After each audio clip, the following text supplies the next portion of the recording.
Oke, halo, kembali lagi dengan aku di podcast Monolog di Tania Merta. Di podcast kali ini, aku tuh mau ngebahas tentang menerima diri sendiri dan body positivity. Ya anjay. Ya, jadi tuh ini adalah sebuah subjek yang gak hanya mempengaruhi gimana kita melihat diri kita sendiri, tetapi juga berdampak besar pada kesejahteraan psikologis kita. Pernah dengar istilah mengapa menerima diri sendiri? Adalah hal yang sangat penting. Jadi kayaknya apa artinya dari menerima diri sendiri? Gini sih, menerima diri sendiri itu adalah tentang merasa nyaman dengan siapa kita tanpa bergantung pada pandangan orang lain tentang kita. Ini adalah tentang merangkul segala sesuatu yang membuat kita unik, termasuk bentuk tubuh. Sebenarnya penjelasannya seperti itu, tapi dalam praktiknya kadang kita mengalami kesulitan sih di situ. Kayak ada hal-hal yang membuat kita nggak pede dengan diri kita sendiri. Kayak entah itu potongan rambut, bentuk tubuh, ataupun outfit. Sebenarnya gini sih, sebelum kamu dapat menerima orang lain, kamu harus menerima diri sendiri. Ya pasti kata-kata tersebut tuh sering berseliweran di media sosial. Ya gimana caranya kalau misalnya kita mau mencintai orang lain tapi nggak cinta sama diri sendiri gitu. Nah, jadi menerima diri sendiri itu adalah langkah pertama menuju perkembangan pribadi dan kesejahteraan psikologis yang kuat. Sebagai seorang tokoh besar dalam psikolog, yaitu Carol Rodriguez kalau nggak salah, pernah mengatakan gini sih, proses terpenting dalam mengubah kepribadian adalah kebijaksanaan diri, kemampuan untuk menerima diri sendiri dan memandang diri sendiri dengan kasih sayang. Jadi, apa yang dapat kita lakukan untuk lebih menerima diri kita sendiri? Ya, pertama-tama berbicaralah pada diri sendiri dengan lembut. Jangan terlalu keras pada diri sendiri atau menghukum diri sendiri karena kesalahan.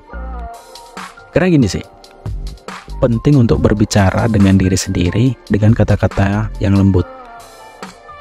Karena jika kamu melakukan kesalahan, kita sering berkata seperti aku selalu gagal. Cobalah diganti kata-kata tersebut tuh kayak, oke, ini aku mengalami kesalahan ataupun kegagalan, tapi dengan adanya ini aku dapat belajar untuk memperbaiki suatu hal ini ke depannya, dan ini menjadi peluangku untuk lebih dalam lagi mengulik sesuatu yang sedang aku kerjakan. Dan kita seringkali lebih kritis terhadap diri kita sendiri daripada kita terhadap orang lain. Saat kita mulai berbicara dengan diri sendiri, kita meredakan stres dan meningkatkan kesejahteraan kita sebenarnya. Dan ya coba aja sih lakuin itu, karena itu tuh ada efeknya yang ngebuat kita itu meredakan stres yang seharian kita pikir.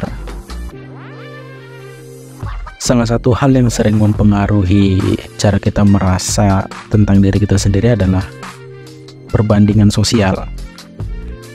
Dalam era media sosial ini, kita sering melihat gambar orang lain yang tampak sempurna, yang dapat membuat kita itu tuh merasa nggak puas dengan diri kita sendiri. Hal ini tuh sama yang kayak diungkapkan oleh The Rose Self-Help, ya kalau nggak salah namanya, susah sih, dia tulisannya gini, The Odere Roosevelt, ya gitulah. Dia bilang gini, perbandingan adalah pencuri kebahagiaan. Ya, dia mengatakan seperti itu. Jadi cobalah untuk menghindari perbandingan sosial dan ingatlah bahwa gambaran yang kita lihat di media sosial seringkali tidak mencerminkan realitas. Karena kayak menurutku ya, apa yang kita lihat di media sosial seseorang itu hanya sebuah latar. Ibarat rumah itu cuma latar aja gitu. Ya, kita nggak tahu dalam rumahnya seperti apa. Kita juga nggak tahu dapurnya seperti apa gitu. Karena yang kita lihat adalah latar dengan kesempurnaan yang fana. Oke. Sekarang mari kita fokus pada body positivity dan hubungannya dengan psikolog. Body positivity adalah gerakan yang bertujuan untuk mendorong orang merayakan tubuh mereka sebagaimana adanya, tanpa berfokus pada kekurangan fisik atau perbandingan dengan standar kecantikan yang tidak realistis. Body positivity memiliki dampak besar pada kesejahteraan mental. Jadi ketika kita belajar untuk menerima tubuh kita merasa lebih puas dengan diri sendiri. Ini bisa mengurangi tingkat stres dan meningkatkan kesejahteraan psikolog secara keseluruhan. Saat kamu merasa positif tentang tubuh,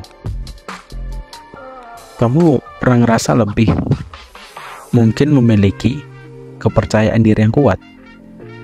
Jadi tuh kayak yang dikatakan oleh penulis dan motivator Mandy Hale. Dia bilang gini sih, ketika Anda benar-benar mencintai diri sendiri dan menerima tubuh Anda tidak hanya merasa lebih cantik, Anda terlihat lebih cantik. Jadi kayak kita nggak cuma merasa, tapi memang bener kita terlihat lebih aja sih gitu, lebih cantik, lebih ganteng, lebih gokil gitu. Norma kecantikan yang nggak realistis yang sering diungkapkan oleh media sosial ataupun industri kecantikan itu tuh bisa memberikan tekanan besar pada individu untuk mencapai tampilan fisik yang nggak mungkin, karena hal ini dapat menyebabkan perasaan yang nggak puas. Perasaan yang nggak puas itu menimbulkan kita depresi, stres, bahkan mempengaruhi mood kita untuk makan. Kayak mana ya? Ya zaman sekarang juga kita sama-sama paham dari majunya teknologi. Salah satunya pasti filter-filter di Instagram juga makin update. Begitupun di TikTok. Dan kita menganggap bahwasanya manusia yang kita lihat secara media sosial tuh aslinya seperti itu. Enggak. Itu kayak kebantu sama filter aja sih. Ya aku udah pernah coba ini kan, jadi kayak tahu, ya memang tahu gitu. Karena pernah aku coba kayak, wah anjir ini ganteng banget nih di filter ini gitu. Padahal aslinya, waduh, parah cuy. Jadi seorang psikolog dan penulis bernama Dr. Amani Durvasula, dia bilang norma kecantikan yang gak realistis adalah salah satu penyebab utama stres mental dalam masyarakat kita. Body positivity adalah body positivity itu adalah salah satu cara untuk melawan tekanan ini. Mendefinisikan kembali kecantikan ataupun kegantengan, ya ataupun rasa yang membuat kita pede adalah bagian penting dari body positivity ini sih. Karena ketika kita belajar untuk melihat ke dalam diri kita sendiri, entah itu aspek dari segi kecantikan, aspek dari segi aura yang membuat kita ngerasa ganteng dalam segala bentuk dan ukuran, kita meredakan tekanan untuk memenuhi standar dari hal tersebut. Ya kita kayak seolah-olah membuat itu yang sempit. Seperti yang dibilang oleh penulis terkenal Maya Angelou, kecantikan adalah berbagai bentuk dan ukuran. Jadi Jangan biarkan dunia mendefinisikan itu, tapi kamu sendirilah yang mendefinisikan tentang dirimu sendiri, dan kamu sendirilah yang menerima tentang badanmu, menerima dirimu gitu. Kayak ya apa ya, misal dikasih seperti ini gitu, kalaupun kita mau merubahnya ke hal yang menurut kita lebih baik, ya kita juga udah tahu caranya gitu. Kayak searching misalnya, kayak ngerasa gemuk, berusaha untuk olahraga atau berusaha untuk diet. Kalaupun malas, ya udah menerima itu. Kayak apa ya, oke, badanku dengan berat badan yang naik, tapi ya nggak masalah gitu. Kita lebih mencintai diri kita sendiri aja. Tapi jangan sampai ini sih, jangan sampai kita apa ya, terkurung dalam zona itu yang membuat kita males-malesan untuk memperbaiki diri, sehingga yang timbul adalah rasa penyakit. Oke, aku sepakat bahwasanya percaya diri itu boleh-boleh aja, tapi kalau misalnya itu mengganggu kesehatan kita, ya why not? Kenapa kita nggak mau merubah untuk menjadi lebih baik?